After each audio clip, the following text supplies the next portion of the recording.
Welcome to today's edition of the Anaglyph Jukebox. You never know what you'll find on the old jukebox. Let's press B31. Okay, we've got the Jolly Jump-Ups in 3D. Did you know that the pop-up book has ancient roots in the turning discs of early mathematical and scientific books? In the Middle Ages, these paper wheels were called volvels. The first one dates back to 1253's Chronica of Majorca by Benedictine monk Matthew Paris. They were used to show the results of astronomical, geographic, and numerical calculations, as well as navigational aids and calculating the dates of future religious holidays.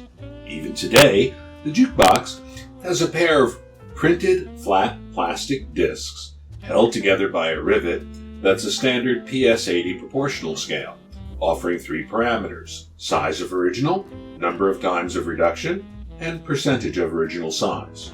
In the pre-digital age, it was a printer's best friend, and it still works today. No upgrades or electricity required. It operates on the same principle as the volvel in Appianus's Cosmographia from 1524, detailing the discovery of the New World, or Europeans out of their comfort zone and behaving very, very badly.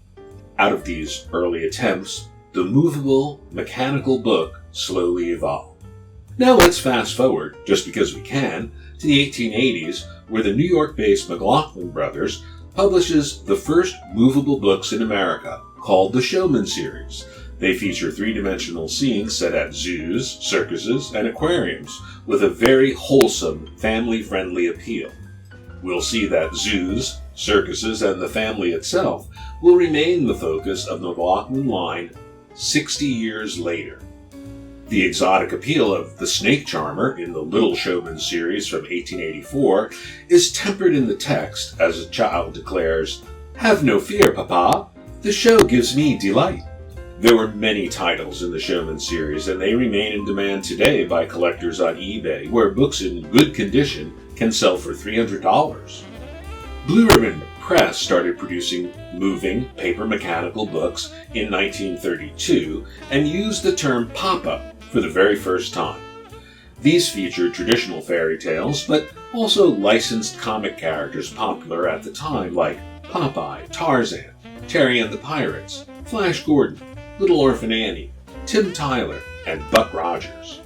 Now, the jukebox doesn't live with murder in his black heart, but know this: the jukebox would kill to obtain a copy of Blue Ribbon's 1935 pop-up Flash Gordon with art by the legendary Alex Raymond. Just saying. McLoughlin Brothers were prolific children's book publishers and must have taken note of Blue Ribbon's success. 6 years later, in 1939, on the eve of World War II, they started a new series of pop-up books with their first title, The Jolly Jump-Ups and Their New House. Surely, a great part of the appeal of these books is the lush artwork of Geraldine Clyne, who illustrated the entire series.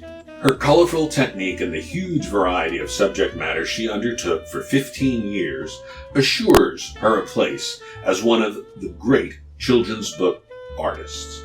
And each of her paintings had to be designed to be both dimensional and animated. The subtext for the Jolly Jump-Up series tells the tale of an idealized Taff, typical American family, which meant in that era, mother, father, and 6 blond-haired, blue-eyed children. The arc of the Jump-Up family is aspirational, coming out of the Depression, buying a new home, going on vacation, visiting a zoo, then through the war years and into post-war prosperity. The Jump-Ups do so well, in fact, that they become the first family to conquer space in the Jolly Jump-Ups' Journey Through Space, 1954, where they land on Mars. Talk about upwardly mobile. The University of Virginia held an exhibition of selections from the 800-book collection of Dr. Brenda Forman, Pop Goes the Page, curated by Johanna Drucker, professor of media studies. It's archived on the University of Virginia's library's website and is well worth visiting. The Jukebox would like to close with Professor Drucker's opening to the exhibition catalog. Quote, "Pop-ups, the generic name for mechanical movable books, unfold and rise from the page to our surprise and delight. Through the use of rivets, flaps, tabs, folds, and cut paper, these books perform before our eyes. Each page becomes a stage, inviting action and participation. Here, physical transformations make dynamic the static illustrations. In the moment of touch, we, the operators, escape the mind and pop into the page."